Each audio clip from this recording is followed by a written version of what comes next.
Малолетничките бракови во Штипската општина бележат пат. Ова меѓу другото се истакна на денешната панел дискусија на која се разговараше за малолетничките бракови како клучна причина за прекин на образованието. Трендот на малолетнички, односно детски бракови во општина Штип, во последните неколку години имаме тренд на намалување со донесувањето на законот за задолжително средно образование. Многу мал број од ромската заедница ги пријавуваат, односно водат постапка за регистрирање на вонбрачната заедница и најчесто не се регистрирани, тој е многу поголем број каде што имаме нерегистрирани детски бракови, оние каде што се регистрирани, дали тоа на годишно ниво пристигаат некаде околу 5. Како прераното стапување во брак се рефлектира врз се уште несозрејаната психа кај адолесцентите. Можем да кажем дека ова негативно влијае како последица.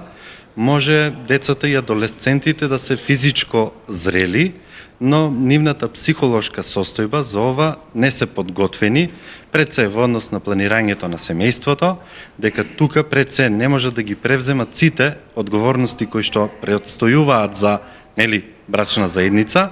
Тука станува збор и за раната бременост кај децата и нивното воспитување понатаму во нивниот живот.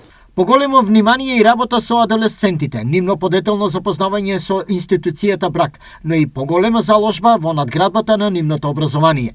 Ова меѓу другото како излезни решенија се слушна на денешната панел дискусија во организација на Штипското здружение на мултиетничко општество за човекови права, општината и Здруженијето за акција против насилство и трговија со луѓе, отворена портал Страда, Македонија.